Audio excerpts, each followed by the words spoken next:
Welcome to the Filmmaker and Fan's podcast. In this week's final episode of the limited series, we talk about Steve's upcoming, highly anticipated film, GRQ. Using GRQ as our foundation, we explore topics such as the origins and evolution of Steve's new film, his recurring themes as a writer-director, and how documenting his personal experiences during production was an important part of the filmmaking process. And if you've been enjoying this series, stick around to the end of the episode for some exciting updates on the future of the podcast.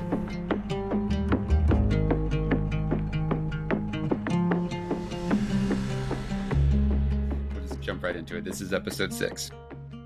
And this is the last planned episode for this limited series that we've somehow put together over the past months. And now we're at the final episode. So this episode, just to kind of recap everything really quick. We've done 5 episodes before this. Each episode has been around an individual movie. Each movie, this kind of list has been curated by from your side this time. And then I have kind of dug in as a fan and watched these movies and took notes and thoughts, and we've been having conversations around those. The last episode we did was the first movie that you had a direct involvement in, which was Monster as the cinematographer. And this last episode for this series is all you. So this movie, the one that we're going to be talking about is GRQ, the movie, written and directed by you, Steven Bernstein. So this one is, it's a bit different, and I've gone about it a little differently, because there weren't all these things out there that I could actually grab onto and dig into this time, because this film has not been released yet. In fact, I consider myself lucky for being able to even have seen this film so far, and thankful for that. So it's this one was going to be designed a little differently, but I think I'm super excited about this one. So before we jump into all the things, because I want to talk about your career, how you got here, then bring it into GRQ, and just a nice shoehorn into all the things. However, I think it was fascinating to me to look into this. So I think it might be interesting to explain how you and I got here first to this project that brought us to this conversation. So really quick, some milestones. I actually reached out to you. Do you remember when I reached out to you the very first time at all? Vaguely, right. Yes, I do. In fact, it was because there was a big gap, wasn't there? You reached out to me. Yep. We talked generally. This is when you were still at Google, and then there was a gap, if I'm not mistaken. That's exactly right. So I looked into all the messages and the things, and the first time I reached out to you was through Instagram in a message in August 2020. Wow. So to set that stage, August 2020, obviously things were going on that year. With everyone's lives in the world.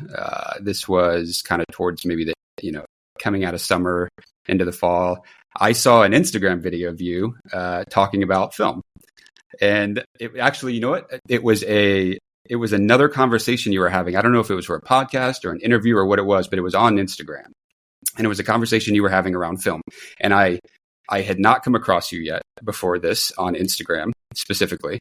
And I watched the whole thing. And I was in it from second one. And right after that, I just sent you a note because I was curious, and I was going through my own things at that time creatively and within Google and like career changes and all these things. And I reached out to you, and like you said, we had a little back and forth. So it was, hey, this is what I thought of what I just saw. I'd love to chat more. If interested. You responded. We went back and forth a few times. This was August, and then it went silent. So I had dropped the ball. No. This is interesting. So it was on my side. So this is the first gap, and there's a point to all this. So, but I think the context helps. So this was the first gap, and I didn't respond back and get back to you for 2 more years almost. So we fast forward to June of 2022. I reached back out to you because I'm working on a different project, and I'm like, hey, still love what you're doing. What do you think? We chat a little bit, and then it goes dark. So that one was on your side, and I promise. That one. No. This is great though. This is perfect. That was on your side. So it wasn't like lack of response or anything. It just petered out, right? So Then I reached back out to you last time, this past August, and that's when we started talking about this podcast. Now, might be a little long-winded, but what I thought was fascinating was this. Since we've started talking about this project, which was not what this is right now when we first started, it was, something different. It was a different type of conversation. It was a different type of project, and it has evolved into what we're doing now, which is this 6-episode limited series talking about film and all the things. Looking back on this timeline, one of the things that you and I have always talked about from day one, literally, in our first message was the creative process. And when we started talking about this project specifically, the thing that was so captivating and interesting to me was the first 2 conversations that you and I had, which were just exploratory, right? But we spent an hour a piece of this conversation just talking and exploring and getting to know each other. And creative process was one of the biggest themes that we were talking about. So looking at this timeline of when we first started and the gaps and the assumptions of, I know the gaps when I fell off is because I went head down into other projects at Google and work and personally.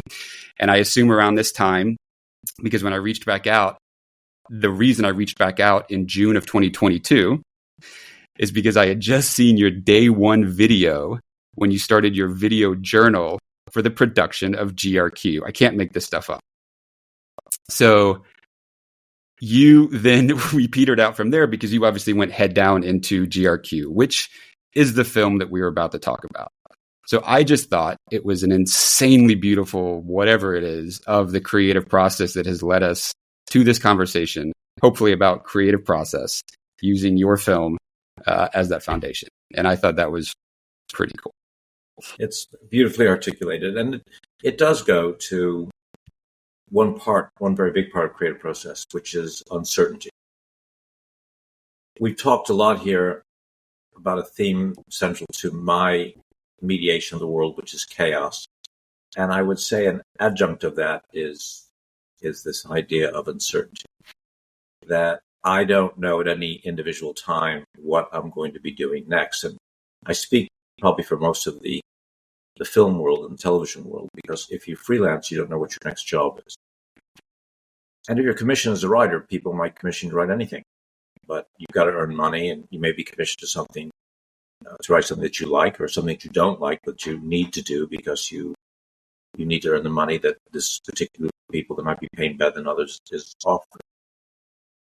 If it's like the period you're talking about, then it was really up to my own individual decision about what I wanted to do next. Pandemic was ongoing.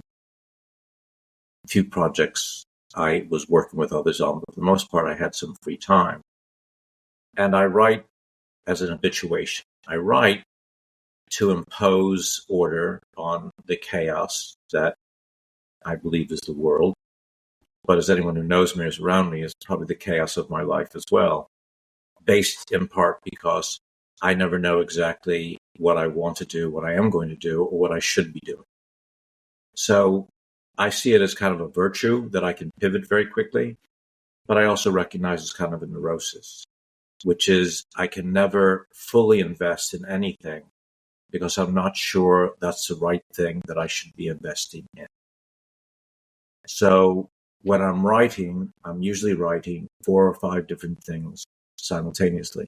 Screenplays, textbook, which is coming out soon on creative process, and what became GRQ, which I was experimenting, as I do, with form. I find traditional understandings of screenwriting to be confining and limiting. And I found that in all of literature. The literature I'm most interested in, be it Joyce or Proust or more contemporary Raymond Carver, are people who approach not only the content but the form differently. Kurt Vonnegut, big influence when I was young. He's fallen out of popularity, but certainly when I was a teen, hugely important to me. And I realized only recently that he influenced GRQ more than I realized at the time.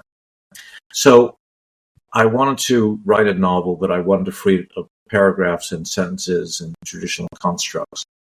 And I looked at Lawrence Stern, Tristram Shandy, which was one of the first books in our literature class, the history of literature of people. Stern didn't know what form the novel should have because there were no novels. He was inventing it. And I like that idea of reinvention. My Buddhist friends say that I have naturally a beginner's mind and that I'm constantly reinventing things. It's not because I'm spiritually evolved.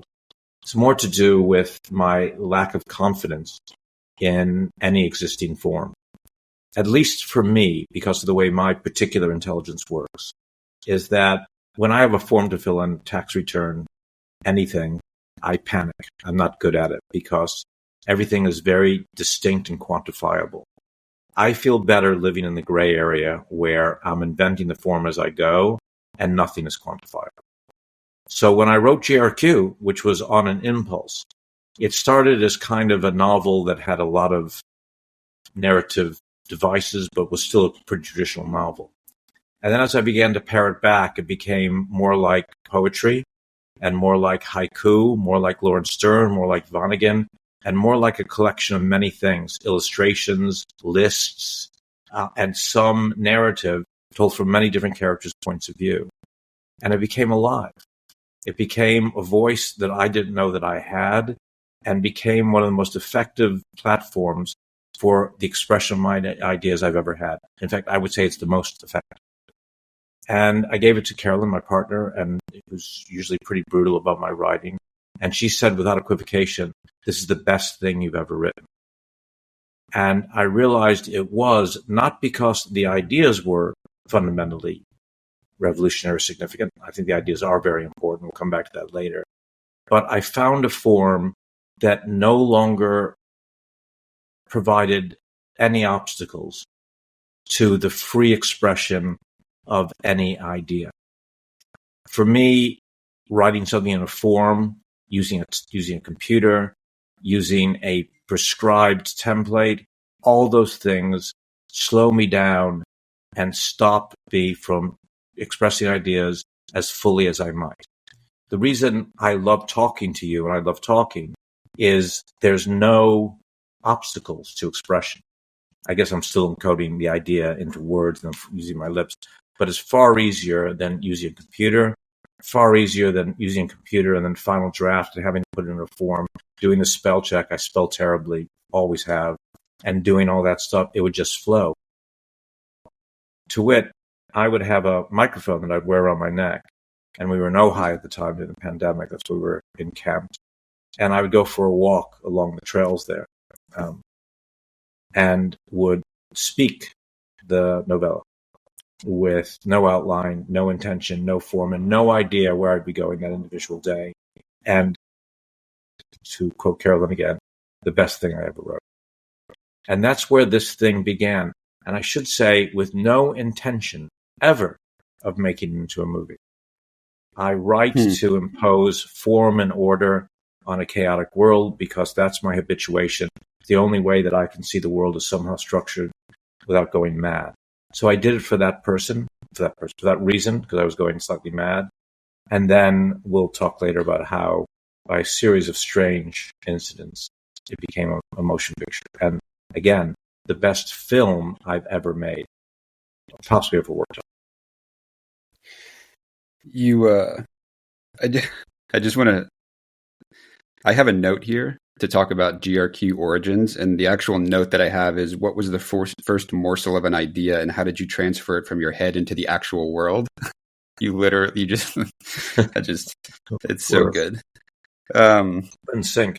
I would say, I would add one thing to that every good bit of writing is partially autobiographical. And my therapy, and I need lots of it, is writing about myself. And I have a complex relationship with the transactional nature of the world. I'm aware, as where we began this conversation, that to make a movie, you have to raise the money to make the movie and you got to get paid for it. I'm aware that I'm a terrible manager of money, always have been, got myself in all sorts of trouble. I'm also aware that when I go into that sales mode where I've got to convince people to give me money or to support me or to appear in my movie or work in my film, that I feel slightly unclean, that somehow that manipulation is lacks integrity. And yet I do it, and then I observe myself and have a sense that I lack integrity.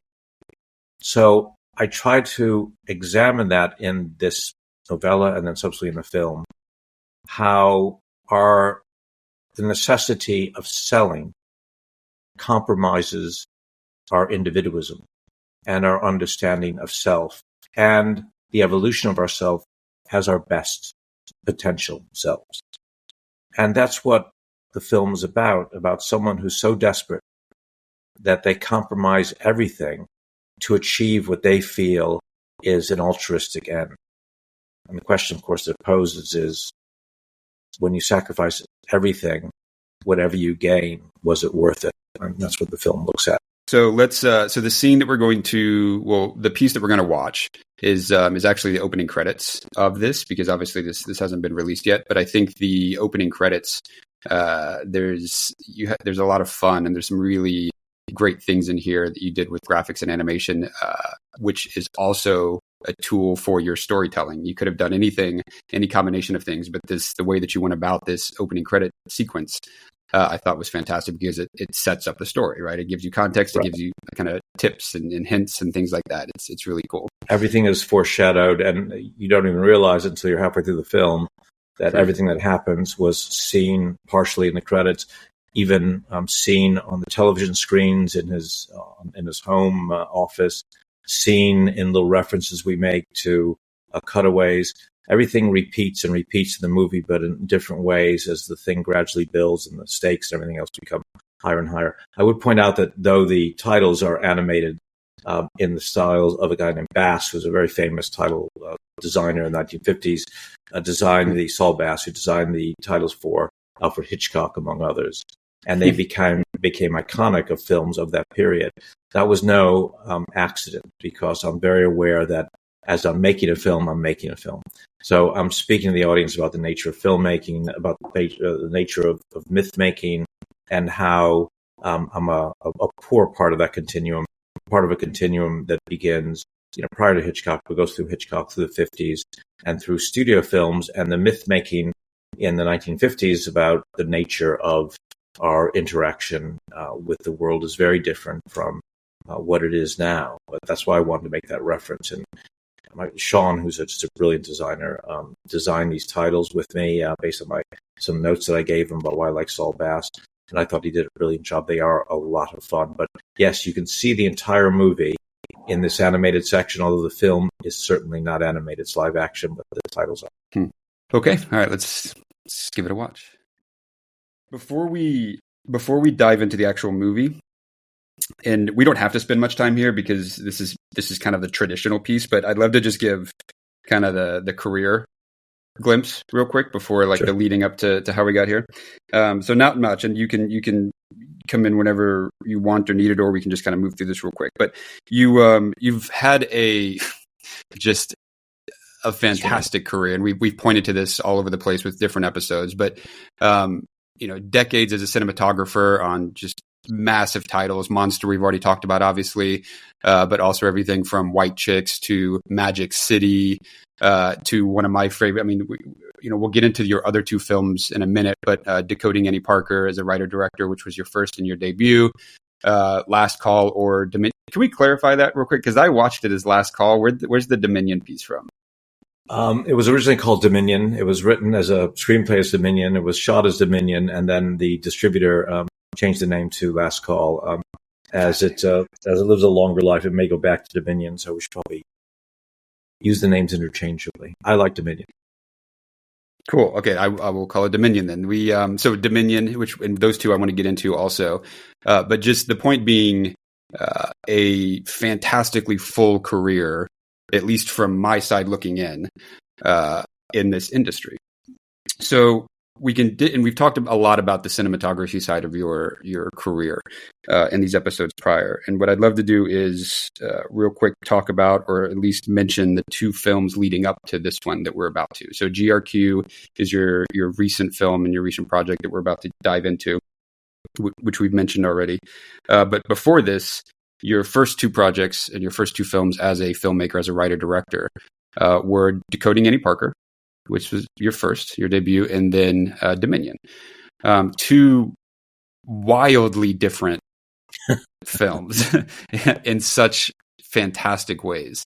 And just real quick, just for those who aren't aware or haven't seen, or anyone, Decoding Annie Parker, which was the first, tells the story of Annie Parker and her battle with cancer. And it's also intertwined with the story of Mary Claire King, which was the geneticist whose research led to the discovery of the BRCA1 gene and its link to breast cancer. I've seen this film. It is a beautiful film. I have two daughters. I obviously have a mother, like all the everything. And it was very impactful and a beautiful film for many reasons to me. Dominion, which was your second, which was, again, completely different, but I also loved for many reasons. It explores the life of Dylan Thomas, the poet, and explores his final days in New York City. Those are the two films leading up to this film. I say all that because the way that I'd like to go about GRQ and the first one kind of bucket of questions is to talk about themes. And we've talked about themes before, but as kind of looking at it as a body of work with these first three films specifically. And I think it's fascinating that, the way that we've kind of framed this podcast and branding and all the things is like a filmmaker, you, a fan, me. We talk about it from different perspectives. And we're literally in a conversation now of me being a fan, you being a filmmaker, and we're talking about the movie that you have made. So I want to speak personally, I guess, about these films, and we'll get into it in those kind of directions. So we've talked before outside of these episodes about a lot of these, but when I went back and started watching these three movies again, kind of prepping for this episode, it's deeply fascinating, the themes that I assume that are very prevalent in your world, in your experience. And I'm curious if they align or if I'm correct at all. So I thought this might be interesting. I've taken down some notes of themes that I think as a fan that come through, and I'm really curious about what your take is on that. So I have a handful. I have the human experience under extraordinary circumstances across all three. There is deep talk and pointing and storytelling around the resilience of the human spirit. There's a lot around the complexity of human relationships and the dynamics of human relationships under this kind of pressure. And then the last one is there seems to be in all three and this might be super lofty, but this quest for understanding, like personal understanding, and even trying to find meaning in a way that you put your characters in these situations from the experiences that they're having. So to start, I'm curious where that lands with you as the individual that literally made these films. Pretty spot on. Central to all my writing, the novels, poems, short stories, everything that I'm doing is about ordering the world, which I have trouble with. I want to believe in causality because there's a comfort in it, that if I behave in a particular way, there will be reward. But I don't have confidence in the vagaries of the human condition. So when I lose confidence, I lose character and will do those things to manipulate the world to get the rewards that I feel, not necessarily that I deserve, but that I need. And the nature of that compromise terrifies me. I want to believe that the world is like a Frank Capra film, where I'm loved, as we all are, by our families and everyone around us, that our essential nature is one of forgiveness and mutual support, and that we'll live our span in comfort and relative love, or relative comfort and much love, whatever it is. And that's the way our lives will feel fulfilling. But that's not been my experience. So with the first two films you mentioned, Decoding Annie Parker, which is kind of about cancer, it's also about mythology. And the second one, which is about Dylan Thomas, they are companion pieces. Dylan Thomas died young, and was essentially a nihilist who had lost all confidence in the benevolent nature of the world. And that informed everything that he did. He wanted to believe other things, but he recognized that ultimately, as a poet, he was a performer. Because that's true of Dylan Thomas. He'd go from college campus to college campus, he would cheered like a rock star, and people would appear to love him, but they appeared to love him because he seduced them with his use of language, the way I seduce people with my use of language. But he felt no real connection and didn't feel that it was ordered or safe. So ultimately not a place that he could inhabit. He felt too much at risk, too endangered, and ultimately not connected. Disassociative would be a more contemporary word. And I feel like that. I mean, it was an autobiographical piece a lot of the time, that I too use language. I too use charm. I too do public speaking. I too am aware that I have audience, and the audience likes me, but I'm not sure they know me to like me. So what they like is what I present, not unlike a film, and they can like the film, and I extract some pleasure from the fact they like my films. But even then, I feel that every film is a bit of chicanery. You know, it's a magic show where I get applause, but no substantive connection. The earlier film is about cancer, and I'm fascinated by death because that's the one thing you can't fake. None of us are getting out of here alive. All of us are going to die. All of us are going to suffer. All of us are going to suffer through our love for others who suffer or who then experience their own suffering when we also go on that final part of our journey. And when faced with that, the absolute nature of the physicality of our world, I was fascinated with how people deal with it. In one case, Annie Parker herself, she began doing research. This was not a college-educated woman. It's not someone who was capable of doing research, but she was convinced that she would find a cure for cancer. What people always miss about the film is she didn't find a cure for cancer. She didn't even find a cure for her own cancer. But what sustained her was the belief that she could.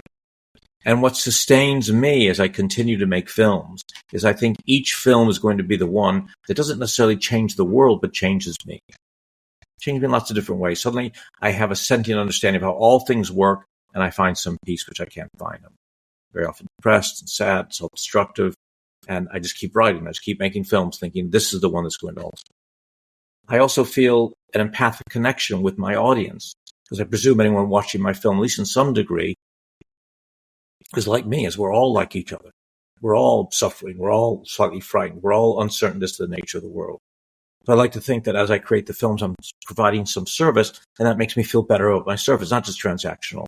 I'm not just trying to get my own validation. I'm doing something of value, for other people. And then I think I would also want to look at that how the delusion of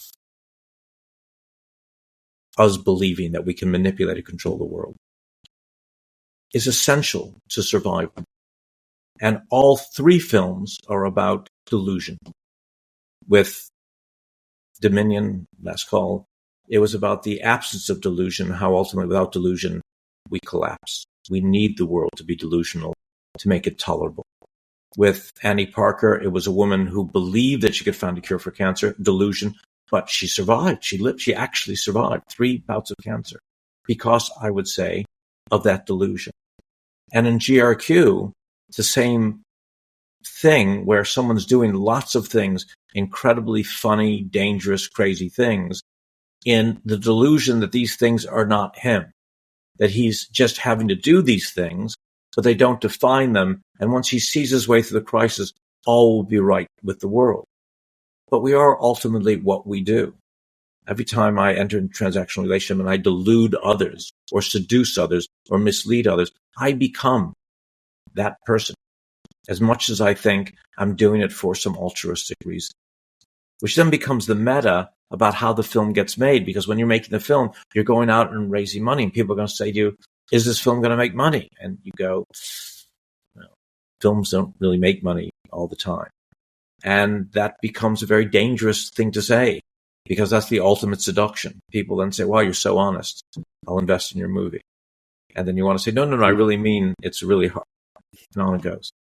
So all these things fold into themselves. All of them are to some degree autobiographical, all about the nature of delusion, all about the dog and pony show, which is the way we interact with the world, trying to seduce either individually. I'm not just talking, when you say seduction, we think sexually, but I'm not just talking about sexually. I'm just talking about charm, something as ordinary as that. Dylan Thomas was very charming. He seduced the world by causing people to like him through his charm, but it wasn't a substantive connection. In GRQ, again, characters using less charm, but trying to exercise the same things he wished he was able as Dylan Thomas was, seduce others to facilitate what he needed. He's trying to seduce. It's very comic and funny because there, but for the grace of God goes all of us. We see those seductions. Talking to someone's trying to collect money from you and saying, you phone me when? You're sure you're the right address? You're sure that number, whatever it is, right. If anyone's ever been in that circumstance. We don't think of ourselves as dishonest. We think of ourselves as surviving, and surviving through our manipulation of others. To speak plainly and truthfully with radical honesty is the most courageous thing a person can do. But I'm not sure if that doesn't disarm them and make them ultimately a victim to the cruelty of the world we actually inhabit rather than the world we'd like to inhabit. Okay, so let's back up. I have a copy of, again, I'm fortunate enough to have a copy of the actual novella that you had mentioned at the top of this, where this movie essentially came from. And you touched on it a little bit about taking your walks and getting it out that way. So can we frame I'd like to get an idea of timeline to kind of give people an idea, because I think the inner workings of how these things are made is always fascinating. But also, I think we're in a really interesting moment of your timeline with this film where we're not talking about it after it's released and people have an idea. It's actually this unique moment where it's already been made, which a lot of people I don't think have access to sometimes, this moment of this timeline of this type of project.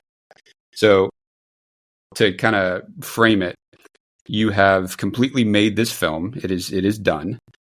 You are in a stage where you're kind of, actually, you can probably talk to that a little bit, but you're working on what the next steps are. You're finalizing certain pieces with the plan of this coming out for release soon for people to actually be able to see and et cetera. So I think this moment of it's already made, but it's not out yet is always fascinating. And I don't think there's a lot of access to this.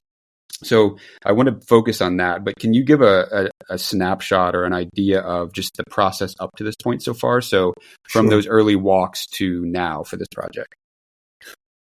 Wrote the book, and some people read it, and they were very keen on it. And then we had intimation from a friend and an investor that they might be willing to put money into a film if I was willing to make it. Now, there's a chicken and egg thing that happens in all independent films. Do you cast first? And there's these things called attachments, which are nightmares. Attachment basically means that you go to an actor, give them a script, if you can even get access to the actor, through an agent or a manager, you know them personally. They read the script, and you've got no money to give them, and actors that matter, and there's very few actors that matter in the box office, will say, well, you can't pay me, but you can attach me. Which means that you can take your project around to investors or to studios or to streaming services and say, I've got this actor attached. They will be willing to appear in the film. Will you give me the money? Because I've got this actor. Now, there's lots of things that are really bad about this model. Number one, you're not going to be casting based on who the best actor is for the role. And half of what a director does, at least, is casting. You're going to be casting by who's available and who's willing to give you an attachment. So if the perfect actor for you is someone who simply won't work without a pay check in advance, then right away you've reduced the potential quality of your film. It could also be argued that people more inclined to attach are actors who can't be getting work elsewhere. That's not always the case because, of course, Charlize attached to Monster and she did it based on the quality of the project and she could have gotten work anywhere. But generally, attachments, you're not going to an actor who's either appropriate or even the best actor, at least in terms of the box office at that moment, but they need work. The third thing is they're not binding contracts. So you could take an actor and take it out to some investor who's really excited that you've got that individual actor, and the actor then drops out to go do a Marvel film. And now you whet the appetite of this investor with this one actor or actress, and they're gone. And then you try to convince them to go with somebody else, they don't do it. And then you lose your project altogether. Or it's built around that actor's availability, and they get another project. You have to delay a month or 6 months or 8 months or whatever. Or you find that you get another actor because you're going to have more than one actor in the film. And they don't like that first actor. Or you have 2 or 3 or 4 attachments, and none of them are available at the same time. It's chaos. They call it development hell, and you could spend 6 or 7 years trying to get this film made. And on average, an independent film, 7 years from inception to production, which means that if you have an average career, you might be able to make 4 films in your life. If you start when you're really young, most of us don't.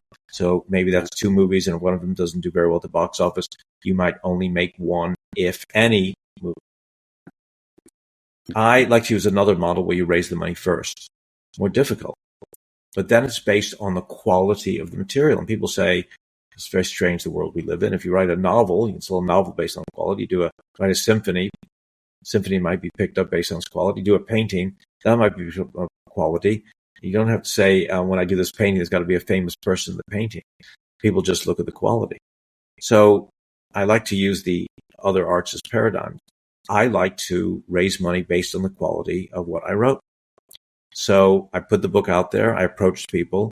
I made it into a screenplay, all on spec, a very dangerous thing to do. Because when you do something on spec, it means you may do that work and never get paid for it. But I did it and got an investor, and they put some money in. And then with a little bit of money, I went to an actor who was an old friend of mine who worked with me on big movies and studios. Great man. And he had his own little studio. And I thought, I'll do this very, very small. And we will use what's called volume screens, a new phenomena in the motion picture industry and television, where it's basically LED screens that are a slave to the camera. So the camera moves, the image on the screen moves, and you can make an interior look like an exterior. You can do driving shots in cars, and it looks like the world is passing by the outside. Kind of like green screen, blue screen, but it's more advanced, and the actors can actually interact with what's on the screen. So we're going to put these LED screens. In fact, he had installed several of them already, and we're going to use his screens and use him. He's a major name in the industry, and we're going to shoot the film on a super low budget and on a short schedule. Because the other thing I discovered, that because I'd been a cinematographer and a producer and a director, and I had some acted, I had developed methodologies to use multiple cameras, overlapping dialogue, improvisation, that allowed me to shoot very, very quickly. And it didn't subvert quality, in fact, it improved quality, because there was a greater spontaneity on set. And the actors loved this, the crew loved it, and I could shoot a whole feature in a dozen days. Not many people had done this before. Didn't mean I advocate it, but it's something that I could do. So that I had this paradigm, hey, look, I can do the film cheaply, quickly. We have a studio that's provided for free, and I've got a very important actor. And read the script. It's a really good script. And everything was going swimmingly. Hired some crew, had a hard time finding a producer because the pandemic was ending. Everyone was getting very, very busy. Hired some people experienced, some that were less experienced. The dynamic wasn't perfect, but we were moving forward. And then a series of small catastrophes, or major catastrophes. That actor, great friend, still great man, got, as our project delayed slightly and his other project moved forward, some overlapping projects, major overlapping projects. And it became clear that he was not going to be able to do the film. So that means no studio, no actor, and really very little money to make the film. And I remember when I got that call, because we were only 2 weeks out from shooting, I was terrified.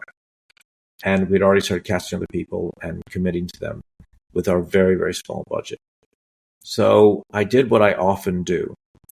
What I should have done was walked away and said, oh, well, on to the next project. Because there would have been a profound financial implication, a reputational implication. And we would have had to keep the crew on payroll while I found other cast and a different studio.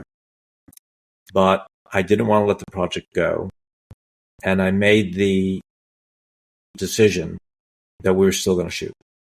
And we would delay, I think it was 3 weeks or a month. I can't remember how long we delayed. And then I began recasting, but now on a train track because we were spending money and we had no cast. The investor kindly put in more money. I found 2 other investors who put in some money. We found another studio, which then also was not practical. We had to give up on that studio. And the delay kept increasing. The budget kept going up on our very, very small film. And then by some magic, I remembered some actors I had interviewed early in the process for other roles. One guy named Greg Gurman. And I thought, well, I had him in a support role, but he was so funny and so sharp and so good in the meeting with me. I wonder if he'd be willing to play the lead. And Mina, same thing. And then the incredible Tom Walker, who's a very big star in the UK, who's just got nominated for yet another award, does political commentary. But that was a bit of inspiration from Carolyn Rodney, who said, you know, those Tom Walker videos you watch all the time, I wonder if we can get him. And amazingly, we couldn't track him down. We didn't know who his agent or manager was. No one in the networks could connect with him. And then my then manager found him. We phoned him up, and amazingly, he agreed to do the film. And he is a very, very special actor, as are the others. And others, some of the other actors have worked with me on my other films. Some I knew from theater. Some I knew from films that I had shot. And I put together the best actors I could find. That was the rule of thumb with my casting. We're not necessarily going to go for the biggest box office names, because frankly, we couldn't afford some of them. We weren't going to go with people who were simply available. For me, I'm a actor's director, and I wanted to get great actors. And I believe that quality carries the day. So we got great actors, and they rewarded me with giving me incredible performances. So getting that far, we did all that in like 6 months, which normally takes years. And all the while worried about money and getting more money and having diminishing resources and needing more money. And we achieved it. And the main way I achieved it is not only by bringing these actors in ultimately, having first had the money and been in a position to make them offers. We had access to better actors than if we were just simply asking to attach, because all these actors came with the understanding they would be paid. It was their understanding the methodology that I planned to use. When you say to an actor, we're going to be doing a lot of improv. When you say to an actor, what's written isn't sacrosanct. When you say to an actor that a set's going to be a safe place, a nurturing place, without criticism, with lots of risk taking, and we encourage risks, they love that because actors love their craft. And my sets are places of a lot of comedy, very, very relaxed, very radical, lots of risk taking, lots of overlapping dialogue, lots of improvisation, lots of using what I've written, changing what I've written.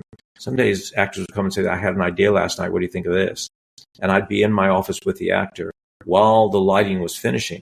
And they would call us and they would say, we're ready. And we'd come on with a new scene that I'd written in the office 10 minutes before. But there was a lot of that. And it works. When you have that sort of energy, something magical happens in a film. And every scene seems as if it's real people talking. The comedy grew organically. It's a very funny film. And the energy, the frenetic, crazy energy, came from the way in which we were shooting. For all the pressure, and we shot this in a very, very short schedule. One of the short schedules, I think, probably in the history of cinema for an independent film. Very short schedule. But that added to the energy.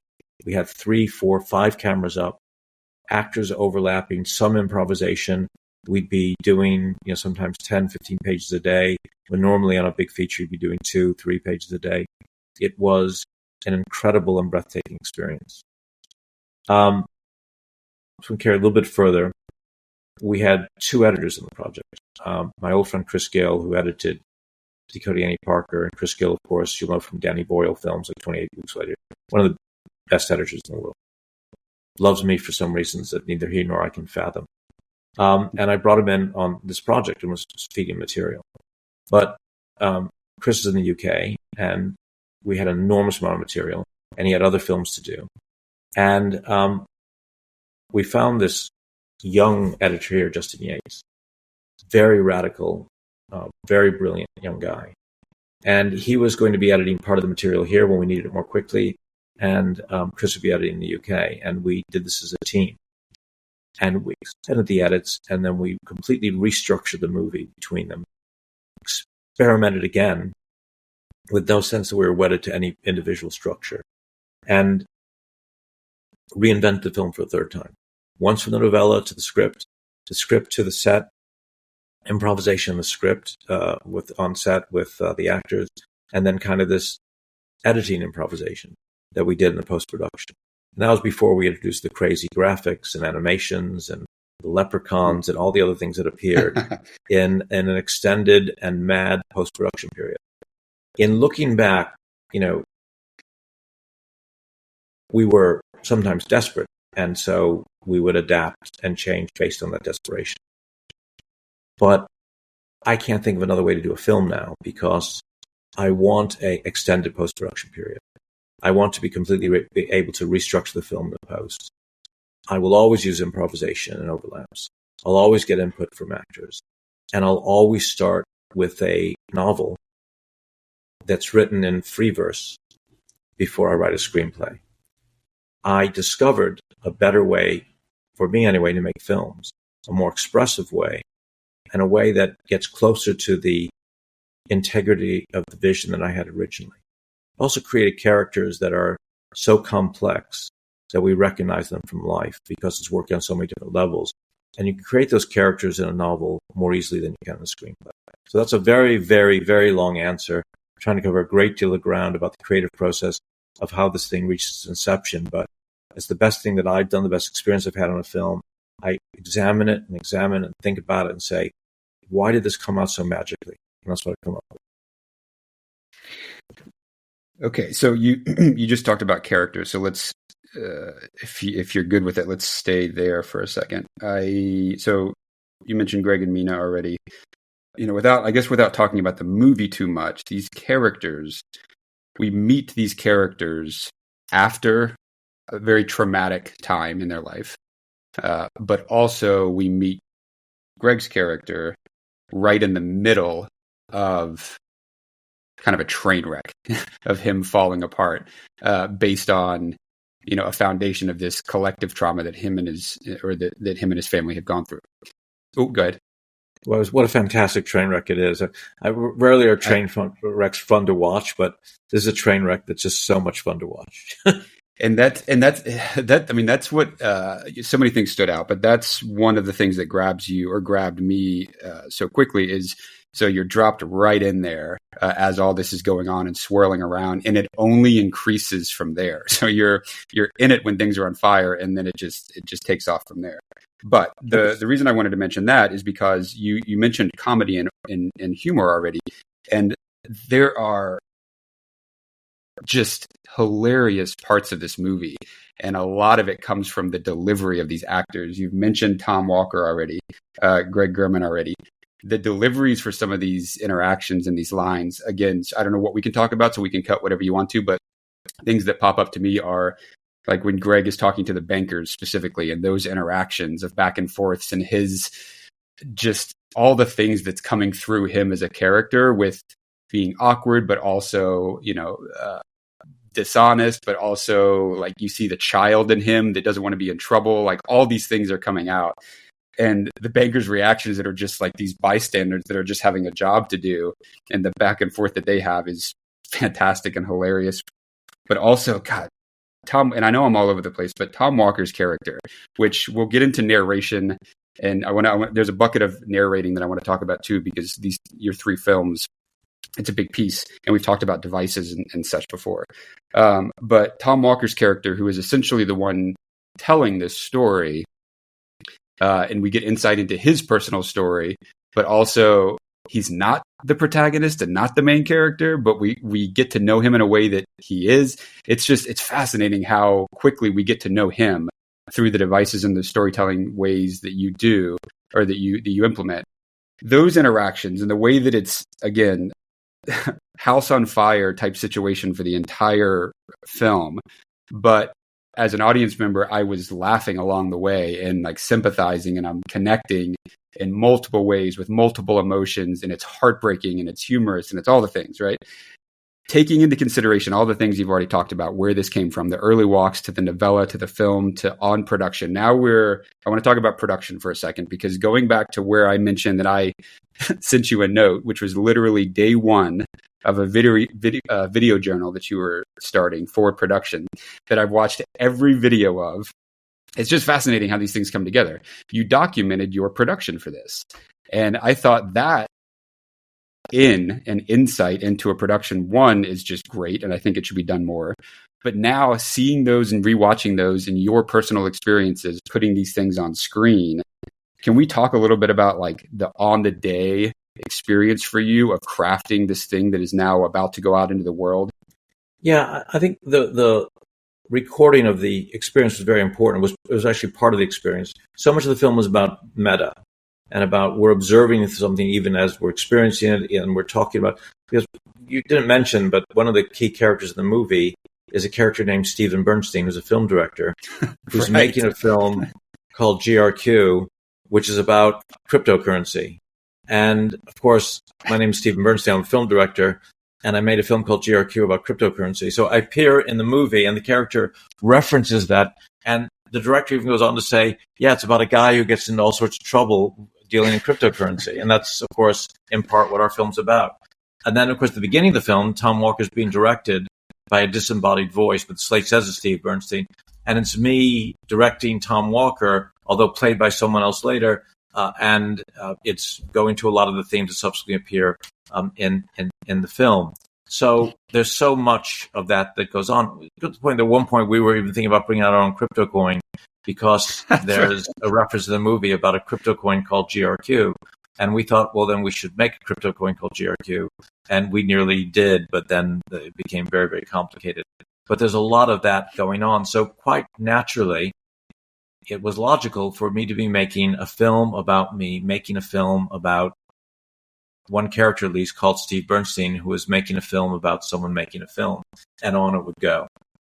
But also, as I said before, for me, creative process is about ordering the world. And I want to find out what I'm learning as I'm learning it.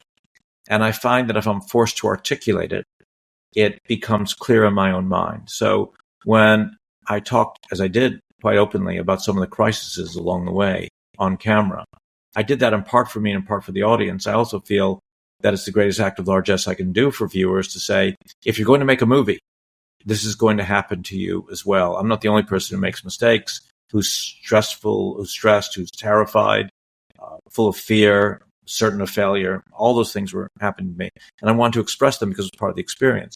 It was also a way of exorcising them, because if I talked about it, it seemed more intellectually accessible to me and less terrifying.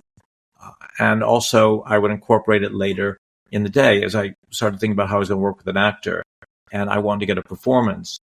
I know that the way to do that is to build lots of backstory. So the great thing about the novella is all these characters had lots of backstory already. So as I spoke to the actors, I could talk about the backstory. It also goes to your point about landing in the middle, which is where I think a film should always be. Exposition's the enemy of good filmmaking. But when you don't know in your own head what has to be explained to an audience, you tend to explain too much. The great thing about having the novella already is that we knew what these characters' traumas were. We knew what happened a minute before the film started, a month before the film started, with the story that's told in the film, a year before. So there's no reason to explain that to the audience. It informs the actors' performances. It informs the characters' behavior.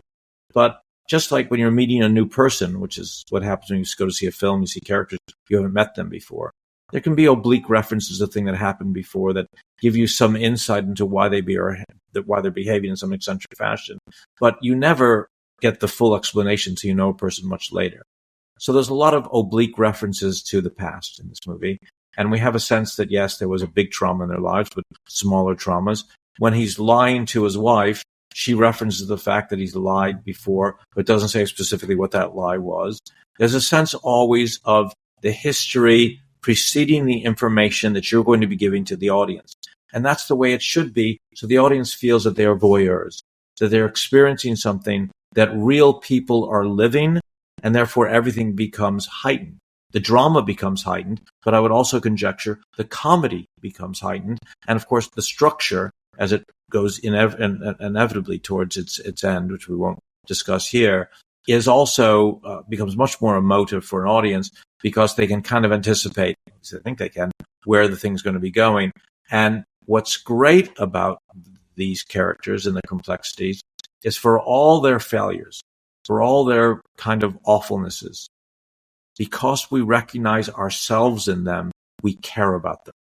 And that was a huge thing for me in this film, is that empathic connection. That even though Greg's character is lying all the time, although Mina can seem cruel, although Tom Walker is selling, we learn the backstories of both major characters and minor characters. And when you know people's backstories, as one of the characters actually says, Tom Walker turns to camera and says, give backstory. If you hear backstory, people will care about somebody. But then when someone's trying to give him backstory, he said, don't listen. It makes you a bad business person. So again, that's the meta. But I'm speaking to the audience that when I give you backstory, you're going to care about these characters I'm presenting you with. And they do. So when things turn very dark and comic at the end of the film, certainly the test screenings, the audience cares very much about the outcome. And of course, they're stunned and amazed by how the film does it. Let's go into, can we stay on Tom? Or I mentioned the narration, and I want to talk, we've talked about devices before, but so I want to kind of blend these a little bit. So GRQ specifically, Tom's character, who is, I don't know if we've said it yet, but he is, or can you describe his character? Like what? Yeah, he's a British person who's probably moved to America, done some late night TV ads. You've seen these guys very often. They're selling double glazing window or miracle choppers, but this particular one is selling cryptocurrency.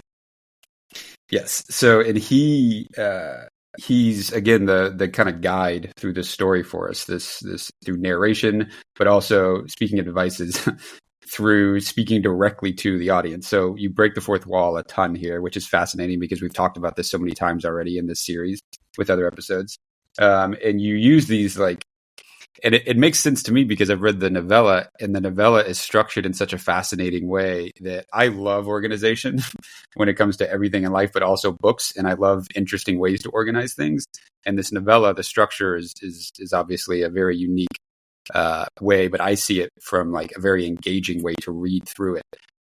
And it's interesting because some of the things that you used in the novella, they don't directly port over, but the ways that you speak directly to the audience, the ways that you flash certain things up on the screen, certain phrases, going back to other things you mentioned before, I know that you're a big fan of the unreliable narrator. And this film directly calls out the unreliable narrator in such interesting ways. And I don't even know how to go into that, but it's literally the narrator saying that he's an unreliable narrator, but trust him because he's not an unreliable. Like there's so many layers of the ways that it goes about it. I love it. Can you just, I guess, talk about it? Yeah. Tom says specifically in literature, there's something called the unreliable narrator. And he said, and he then clearly identifies the fact that he's an unreliable narrator. But he says, but if you choose not to believe me, then this film isn't going to work for you. So the audience at that moment buys into the fact that this guy, who's probably going to be lying to them throughout the movie, is telling them the truth. And they just choose to believe that because otherwise there wouldn't be a movie. So it's kind of fascinating. He says, everything I'm telling you is probably going to be utter bullshit, but he does it with such charm and aplomb, that you can't help but be seduced. One of the reasons I want to document the journey is that people think that you write a script, you make a film, you sell the film. And that's kind of the order of events, but it's much more complicated than that because in our particular case, we made a film, we didn't have a distributor already on board. We had a sales company that was interested, and we had our cast, and we had a good script, but we didn't know, like so many independent films don't know, whether it would sell. So when you look at the Sundance Film Festival this last year, I think they had 7,000 submissions. I stand to be corrected, but I think it was that. And I think they only showed 90 films, and I think only maybe a dozen sold. Those aren't good odds because those are the films that get made. Of the screenplays that are submitted to the Writers Guild of America, the WGA, it's probably 10 times that, or 100 times that, of scripts that are written and not made. So the fact that we wrote something, that it was shot, that's a big achievement of itself. Then when we began showing it to people and getting good responses, that was very good. And then a sales company, like say, decided to pick it up and now are taking out to distributors and streaming services, and we're excited by that. But in the meantime, do we take it to film festivals is a question that we're still contemplating. We've been offered several places at festivals and then decided afterwards, oh, well, that festival's not big enough, or we don't want to premiere there, or maybe we should wait for a really big one like Tribeca, or should we go to Cannes, or is this too small of a film for a big festival like that? Those are things you got to think about because it's a huge gamble. You spend all this money, you've got these investors, you have these actors, you put all this work in, and now you have no way of knowing whether you will do a single sale, let alone a sale that's going to garner 10, 12, 15 million dollars, which may be what you need to get your money back. So we're at that stage right now. We've got a sales company, saw it, liked it, to represent you. Now they're going to be going out in these coming weeks to these different streaming services and distributors. And we hope that we're going to get a big and substantive offer, at which point we're kind of off the proverbial hook. We sold the film, people get their money back. And most importantly for me, although the money matters very much because I want all my investors to get their money back and be made whole, but I want people to see the movie. Because if people don't see the movie, we can have no measure of success ultimately, because the auxiliary sales, subsequent sales can't exist if people haven't seen the film. Subsequent movies can't exist. And the points I'm trying to make in the film about the nature of our experiences, the nature of the human condition, will never be out to the world. So it's a huge gamble. And right now we're waiting for the world to turn the cards over and see whether we're, dealt into a straight flush or whether we've been bluffing. So we don't have to go down this road, and we can cut it obviously, but I think this is like very real time. I'm curious if you want to talk about how you're defining success, like right now. I think it's a great thing to go into and essential. Number one, the film's got to make money. I've lived in Europe a lot and worked over there a lot, and there are governments that give grants to filmmakers, and they see themselves principally and exclusively as artists. They don't care about box office. That's fine. That's great in that rarefied environment where you don't have to worry about box office. I do, because I'm not getting money from governments. I'm getting money from individuals who like me or like the vision that I've presented to them. And they've taken a huge risks, millions of dollars, to back this venture and hope they get their money back. But there's no certainty.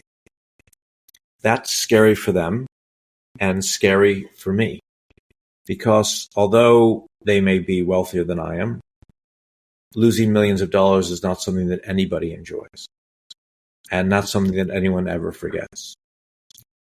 And the profound moral responsibility you have to someone who's taken that risk with you. How often do we know someone who's come to us and say, here, Vince, here's $4 or $5 million. Spend it wisely, but pay me back in 2 years, okay? And at the end of that 2 years, I'm sure you're thinking, am I going to be able to pay this back? Not just because you have a fiduciary responsibility, but because you have a moral responsibility. That moral responsibility weighs on me heavily every single minute. Every time I hear about some new expense, I'm thinking, oh God, that puts the investors a little bit further down this food chain. Every time a sales company says to me, well, we probably get you this many million, but not this many million, I'm thinking, oh, I hope that investors get their money back, but is that the profit they want? Those things weigh heavily on you, because when you take the money, you're thinking, oh, this will all work out. But then when it comes to the day of reckoning, where you have to pay it back, you're suddenly thinking, I hope I haven't misled anyone. And if I have, what person am I? So right now, the vibes are strong and good. And that's my number one priority right now, because there's also a validation there. Because you can turn to anyone who doubted you, and people doubted me throughout this process. They doubt every filmmaker. And you can say, hey, you see, we sold our film too for this many millions. It's in all the trades. I am a good filmmaker. My investors did get all their money back and made lots of money. What do you think of that? And there's a pleasure in that, for sure. And then, of course, I've got this compulsion to write. I've got my individual vision of the world goes to the idea of seduction and the idea of posing order on the world and the nature of our corruptions and chaos and disorder and all these things that I examine in each of my movies. I want to discuss it with an audience. So I want as many people to see the film as possible so they can laugh with our Marlon character. They can be horrified by what he does. They can be delighted by what he does. They can triumph vicariously through his triumph. And they can be worried on his behalf. That's a great journey to go on. And then to discuss it with me afterwards. And maybe someone somewhere will say, oh, that's changed my perspective on the nature of individual corruption or the nature of individual sacrifice or the nature of marital love or any of those other things I examine in the movie. Or people just to say, I laughed from beginning to end, which is the reaction I'm getting right now. But I hope people realize it's more than just a comedy. It's a tragedy too. You've talked a little bit about what might come, but is there anything else that you want to mention as far as dates or thoughts or anything like that at this point? No, we should know in the next few weeks, I would think, whether the film has sold to someone major. What then happens is it'll be announced in the trades, which will be exciting. So anyone who watches this or listens to this or it's on Instagram, they'll know it because I'll probably republish it, but it'll be in Variety or Hollywood Reporter or Deadline. There'll be some announcement about the sale. I'll probably say approximately what the number is. And then shortly thereafter, it'll appear in cinemas, US exclusively or around the world. And then the publicists get a hold of it, and there'll be trailers that will be made. There's one in the works right now, posters. Then people will be interviewing the actors, me, other members of the film, and the machine will kind of kick into gear where the marketing campaign starts.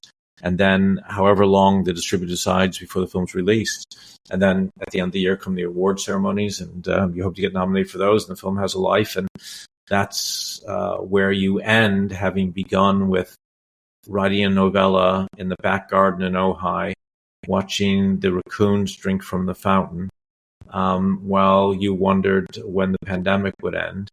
And now, 4 years later, your film goes into theaters, gets reviewed by big critics. People go or don't go. People, if something ends up on streaming, watch it on streaming, don't watch it on streaming. And you're a success or a failure for 4 years of your life. Talk about gambles. I mean, if we relate it back to the card game of playing poker, you may lose a hand. Imagine if that hand lasted 4 years. You'd certainly be concerned about what the outcome of the pot was. I want to do trivia for this film, but I obviously had to go a different way. So there's really it's not, I kind of went the way of trivia about you instead of the film. Oh no. But the main one I'm actually more curious if you have any fun facts or any more things that kind of like drip feed from GRQ specifically. But the one thing that I wanted to just mention in this like trivia piece about you as a filmmaker, and it just kind of comes full circle with everything we've talked about as far as approach to work and projects and having multiple sticks in the fire. I've known this, but I guess it didn't land until looking into all this. But in addition to everything we've been talking about, making films from wearing every kind of hat and involvement at every level, you also obviously are a writer of novels and books, but one specifically is one of the best-selling film production books, which I knew. Again, I knew this, and I had even went through it online and everything at one point. But going back into this research, it's kind of a big thing. It's it's a pretty popular film production book, which is just this kind of random piece. Written a long time ago. I think it was 1988. I think it came out. So it shows how old I am. But and then it was a textbook. It was because I worked in so many different areas that I wrote a book about all the different expertise you need to work as a director, cinematographer, sound recordist, editor, post-production supervisor, producer, budgeting films. So I just researched all these things based on films that I worked on with people I knew who did do this thing, and wrote a book for Focal Press, and became, I think, at one time the biggest selling textbook about film production in the world, and at every major university and everything else. It's dated now, of course, because no digital was around then. We were editing on flatbed editing machines, and things have changed, and I've changed. But then the owner of that same publishing company approached me, a company called Routledge, which I think is the biggest publisher in the world, or one of them, about me writing my book about creative process, which I also began while locked away in Ojai during the pandemic, and wrote it. And then they want to rewrite, and bless them, they're still waiting for me to deliver that rewrite. But once it's there, that will be coming out next year, talking about a lot of the things we're talking about here. Yeah. So I do write books. I don't know. I maybe because I don't know how to relax. I mean, I just think that because a textbook is a really hard thing to write, a novel's a hard thing to write, a film's a hard thing to do. I wish that whatever compulsion I have could relax a little bit, because it'd be nice to just slow down at some point. But there's always this fear that I haven't done what I should have done, that my body of work isn't substantive enough, that the film that I ultimately want to make, I still haven't made, although GRQ comes off the coast.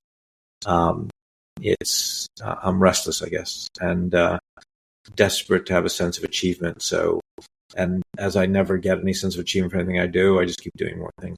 Speaking of that textbook, I remember when it arrived, and in those days, you do hardcover and softcover, big box with all the hardcovers in it, huge, delivered to my home in London.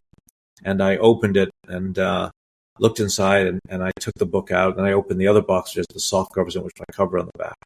And you would think if there's one time in your life that you have a sense of validation, it's when you're holding in your hand, your left hand, your hardcover copy of the book, and in your right hand, the softcover of the book.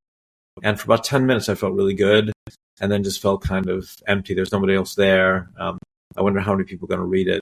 And then I thought of all the things in the book I didn't include. And then I think I put them away and then started writing a screenplay. It's my recollection of what happened that weekend. So, it's my nature. It's unfortunate, but it's my nature. When it comes to doing more and making you happier, I think this is the perfect time to make the little announcement. When it comes to doing more things in the future, this, as we stated, started off as a limited series podcast. We've made the decision through this experience, and speaking for myself, I've thoroughly enjoyed this, Stephen. These conversations have been a beautiful thing to be a part of. But with that, we have decided to extend this and launch it into a full blown project. So we are going to be continuing the podcast, and we're going to take a couple of weeks off, and our kind of launch of the extended brand of this podcast will be on March 29th. I'm excited by that, and I'm excited that we're going to be expanding it and talking about other films, but there's so many other movies, contemporary movies, that I'd love us to talk about too, which would be great. Yeah, I'm pumped. We're gonna dig in, because we're gonna continue these type of conversations where we're digging through films, but we're also going to start including things like special guests and different events and interviews. We're going to do some exclusive mini-series where we really deep dive into some behind the scenes of certain films, along with some masterclass type models and live events. So super excited. This is just the beginning, but I just wanted to say, whether we're wrapping up or not at this episode, but to kind of bring it all the way back to the creative process piece, this has been quite the journey. I mean, we've done 6 episodes. We've done a handful of conversations and things outside of those episodes. But from day one, like we've talked about, this is what it's been about for me.